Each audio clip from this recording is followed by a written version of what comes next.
Hello दोस्तों, आज हम बात करेंगे the power of now book summary के बारे में।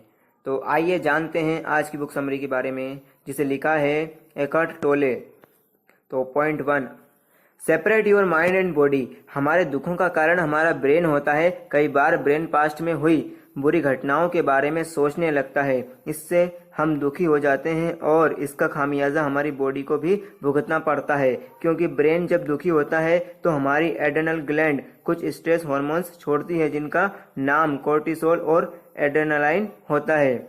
इन हार्मोन्स की वजह से हमारी धड़कन बढ़ जाती है, सांस तेज हो जाती है, मुंह सूखने लगता है और हमें स्ट्रेस हो जाता है। स्ट्रेस जब लंबे समय तक चलता है तो वह डिप्रेशन में बदल जाता है और डिप्रेशन की वजह से इम्यूनिटी कम हो जाती है। इससे हमारे शरीर की तरह की बीमारियां लगने लगती हैं। इसलिए लेखक ने कहा है कि ब्रेन को बॉडी से अलग करना सीखें, अर्थात ब्रेन के नेगेटिव विचारों को बॉडी तक पहुंचने न दें। इससे हमारे अंदर स्ट्रेस हार्मोन्स नहीं निकलेंगे और बॉडी स्वस्थ रहेगी। गौतम बुद्ध ने मेडिटेशन के जरिए ऐसी स्थिति हासिल कर ली थी। वे अपने ब्रेन को कंट्रोल कर लेते थे और उसके बुरे विचारों का प्रभाव बॉडी पर पड़ने ही नहीं देते थे। आगे हम इसके बारे में और पढ़ेंगे। Point 2, observe your mind. अपने बॉडी को ब्रेन से डिटेच कर लेने के बाद आप अपने ब्रेन पर फोकस करें और ये समझें कि आपकी कौन सी थिंकिंग आपको पेन दे रही है। क्या आपको दूसरे से जलन हो रही है? तो ऐसे विचारों से खुद को डिटेच करें। ये समझें कि संसार की हर चीज नश्वर है। राजाओं के राज भी चले जाएंगे, बड़ी बड़ी फैक्ट्री भी यहीं रह जाएंगी। फिर आप दूसरे से क्या ईर्ष्या कर रहे हो? सबकी अचीवमेंट्स भी यहीं रह जाएंगी। हर कोई बुढ़ापे और अंततः मौत की तरफ ही तो बढ़ रहा है। यही शाश्वत सत्य है। मौत को हमेशा याद रखें, इससे आप किसी भी चीज से अटैच नहीं रहेंगे और नेगेटिव विचार भी आपको तंग नहीं करेंगे। Point 3, live in present. कुछ लोग पास्ट में ही जीते रहते हैं और कुछ फ्यूचर में। दोनों ही सिचुएशन में आदमी दुखी रहता है। कुछ लोग पास्ट में मिले फेलियर का रोना ही रोते रहते हैं। उन्हें समझना चाहिए कि पास्ट कभी वापस नहीं आएगा और वे कितना भी आंसू बहा लें, किसी को कोई फर्क नहीं पड़ेगा। अगर एक स्टूडेंट फेल होने पर रोता रहे तो क्या उसके मार्क्स बढ़ जाएंगे? जब ऐसा नहीं होना है तो दुखी क्यों हुआ जाए? इससे आपके शरीर पर बुरा असर पड़ता है।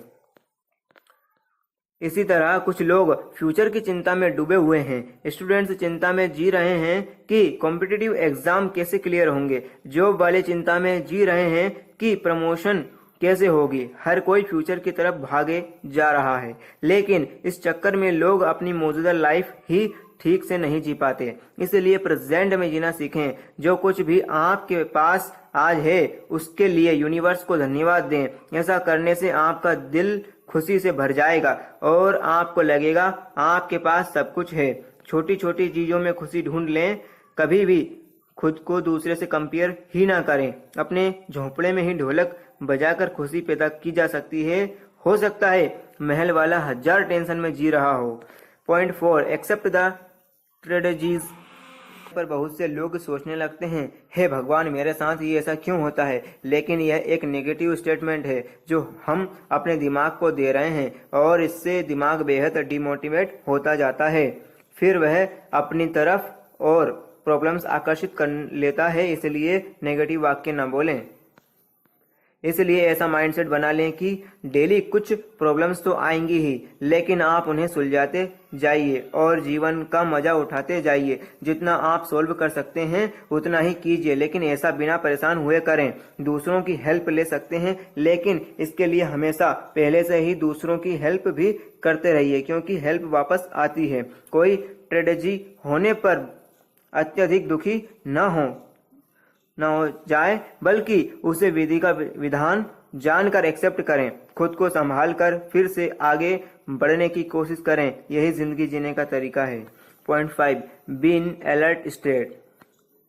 अच्छे दिन आने पर लोग मजे में डूब जाते हैं और अपनी जिंदगी पर ज्यादा ध्यान नहीं देते, लेकिन जिंदगी पल पल बदल सकती है। इसलिए हमेशा सजग रहें। अगर आप कोई क्रिएटिव काम करना चाहते हैं तब तो आपको हमेशा अलर्ट रहना चाहिए।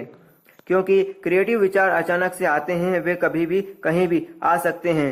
हो सकता है आप सब्जी खरीद रहे हो तब आ जाएं, या कहीं यात्रा कर रहे हो तब आ सकते हैं। उन्हें उसी समय नोट कर लें, क्योंकि वे जल्दी से गायब भी हो जाते हैं। इसी तरह लाइफ में कोई ना कोई नई घटना किसी दिन जरूर होगी, इसलिए यह मान कर निश्चिंत ना बैठ जाएं कि मेरी लाइफ में तो सब कुछ अच्छा है। प्रॉब्लम्स के लिए भी रेडी रहें और खुशी के पलों के लिए भी।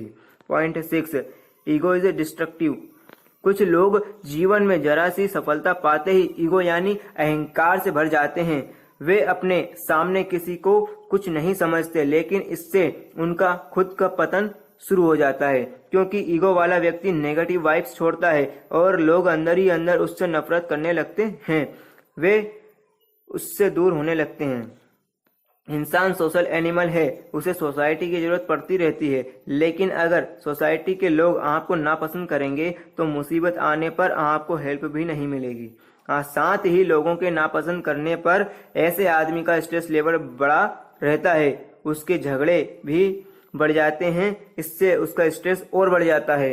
ये अंदर ही अंदर परेशान रहता है और उसे कई तरह की हार्ट संबंधी बीमारियां होने का खतरा रहता है। इसलिए कभी भी ईगो ना पालें, सक्सेस मिलने पर भी हम्बल रहें, हवा में न उड़ने लगें, इससे और किसी की नहीं बल्कि आपकी खुद की सेहत अच्छी रहेगी। Point 7, feel the energy of universe. कई बार हम बोरिंग काम करते करते थक जाते हैं, लेकिन घर आकर हमें कोई डिस्को क्लब चलने को बोल दे तो हम एनर्जी से भर जाएंगे। इसका सीधा मतलब है कि हमारे अंदर एनर्जी का खजाना होता है, बस हमें उसे इस्तेमाल करना नहीं आता। कुछ लोग लगातार 16 घंटे पढ़ने के बाद भी नहीं थकते, या कुछ प्लेयर्स देर तक प्रैक्टिस करने से भी नहीं थकते। वे अनजाने में ही सही अपने अंदर एनर्जी के खजाने का इस्तेमाल कर रहे होते हैं। आप भी अपने अंदर यूनिवर्स की एनर्जी को महसूस करें। आंखें बंद करके खुद से कहें कि आप यूनिवर्स का ही भाग हैं और आपके अंदर यूनिवर्स की एनर्जी है। इसके साथ साथ अपना काम करते हुए खुश रहना सीखें। अपने काम में पूरा इंटरेस्ट लें, इसे किसी रिवॉर्ड से भी लिंक कर लें। साथ ही कर्म को पूजा माने, उसे करते हुए आपको सच में स्पिरिचुअलिटी का एहसास होना चाहिए। हर काम स्माइल के साथ करें। इन सब तरीकों से आपके अंदर की एनर्जी कभी भी कम नहीं होगी। Point 8, relationship detachment. मानव रिश्तों की मोह माया में उलझा हुआ है। किसी माँ को बेटे के दूर जाने का गम सता रहा है तो किसी को अपने लवर से न मिल पाने का। रिश्तों से ज्यादा अटैचमेंट अच्छी नहीं है। निर्वाण प्राप्ति के मार्ग में इस अटैचमेंट को सबसे बड़ी बाधा माना जाता है। गौतम बुद्ध ने अपनी इस मोहमाया का त्याग कर दिया था। वे अपनी पत्नी और बच्चों को छोड़कर ईश्वर की खोज में निकल पड़े थे और तभी उन्हें निर्वाण प्राप्ति हुई थी। लेकिन सबको ऐसा करने की जरूरत नहीं है। बस आपको किसी के भी प्रेम में अंधा नहीं होना है। अगर आपके बच्चों को टाइम से घर आने में देर हो जाए तो दुख में पागल न हो जाएं, बस फोन करके वजह पूछ लें। अगर आपके बच्चों को टाइम से घर आने में देर हो जाए तो दुख में पागल न हो जाएं, बस फोन करके वजह पूछ लें। इसी तरह अभ्यास करने से आप अपनी अटैचमेंट को कम कर पाएंगे। इससे आपके दुखों का कारण भी कम हो जाएगा। दूसरी बात यह भी है कि हर कोई अपना ख्याल खुद रख लेता है। सबको अपनी जिंदगी प्यारी होती है, इसीलिए आप उनकी इतनी चिंता ना करें। आप बस अपने मेंटल और स्पिरिचुअल हेल्थ को दुरुस्त रखें। Point 9, detach to find peace. बहुत से लोग मेटलिस्ट होते जा रहे हैं। वे संसार के भौतिक सुखों में खुशी ढूंढ रहे हैं और जब उन्हें वे नहीं मिलते तो वे दुखी हो जाते हैं। उन्हें कभी भी मानसिक शांति नहीं मिलती। अगर लोगों को भौतिक सुख मिल भी जाए तो भी उनका लालच कम नहीं होता।